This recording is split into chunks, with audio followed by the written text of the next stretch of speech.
Morning students.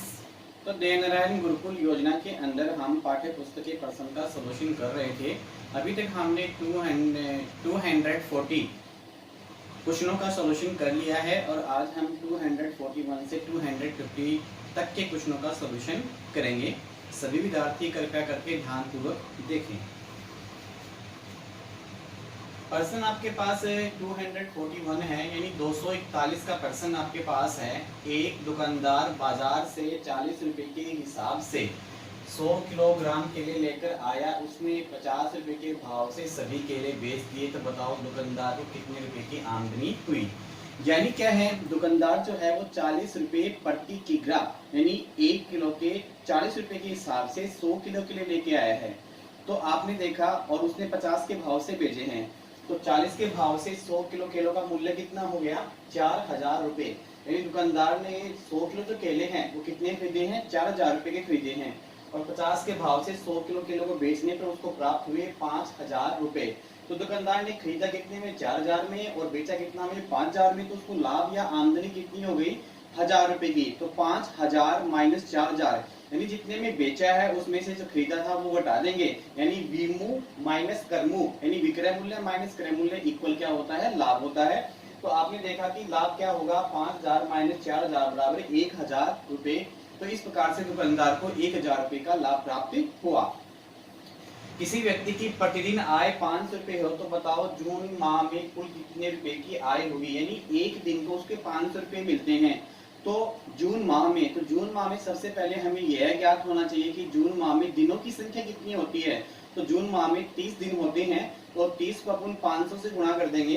तो 30 गुणा 500 बराबर कितना आ जाएगा, 15000 रुपए। तो आपने देखा उस व्यक्ति को 15000 रुपए का 15000 रुपए की आय होती है एक महीने यानी जून माह के अंदर। सरल कोण कितने समकोण के बराबर होता है। तो सबसे पहले हमें सरल कोण की परिभाषा ज्ञात होनी चाहिए और वो हमारे पास क्या होती है, वह कोण जिसका माप 180 डिग्री होता है उसे क्या कहते हैं, सरल कोण। और समकोण जो होता है उसका माप कितना होता है, 90 डिग्री। तो एक सरल कोण जो है वो कितने के बराबर हो गया, 2 समकोण के बराबर हो गया। क्योंकि एक समकोण का मान 90 डिग्री, 2 समकोण का मान कितना होता है, 180 डिग्री। तो एक सरल जो कोण है वो 2 समकोण के बराबर होता है। एक पखवाड़े में कितने दिनों की संख्या होती है। तो एक पखवाड़े में दिनों की संख्या जो होती है वो कितनी होती है, 15 है। एक दर्जन में वस्तुओं की संख्या कितनी होती है, 12 है। एल का मान कितना होता है, 50, सी का मान 100 और डी का मान 500 और एन का मान कितना होता है, 1000। तो आपने देखा कि रोमन संकेत पत्ती में एल का मान कितना होगा, 50। रोमन संकेत पत्ती में डी का मान कितना होगा, 500। रोमन संकेत पत्ती में एन का मान होगा 1000।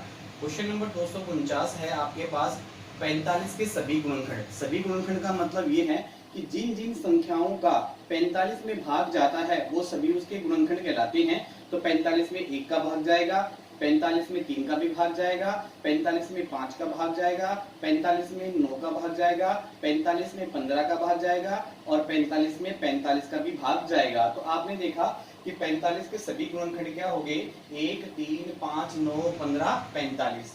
संख्या 12 का टेली चिन्ह के रूप में लिखा जाता है। तो टेली चिन्ह कैसे लिखते हैं अपन, 1, 2, 3, 4 और 5 जो होता है वो कैसे आता है, आपका क्रॉस के रूप में आता है। फिर से स्टार्ट कर लेते हैं, 1, 2, 3, 4, 5। तो 5 और 5 कितने हो गए, 10। आपको चाहिए 12 है तो 11, 12 है। तो आपने देखा 1, 2, 3, 4, 5, 6, 7, 8, 9, 10, 11, 12 है। आपको ये देखना है कि 4 लाइन खींचने के बाद में जो क्रॉस जो आता है वो आपका 5 के रूप में होता है और यही क्रम चलता जाता है। जैसे आपने 12 निकाला है तो क्या हो गया, 1, 2, 3, 4, 5, 6, 7, 8, 9, 10, 11, 12 है। तो इस प्रकार से अपनी टेली चिन्ह के रूप में लिख सकते हैं। सभी विद्यार्थी इसका अच्छी तरह से अध्ययन करेंगे और इसको याद करेंगे। आपको मेरे द्वारा बनाया गया वीडियो पसंद आए तो आप कृपया करके सभी विद्यार्थी इसको लाइक और सब्सक्राइब अवश्य ही करेंगे। Okay bye, thank you.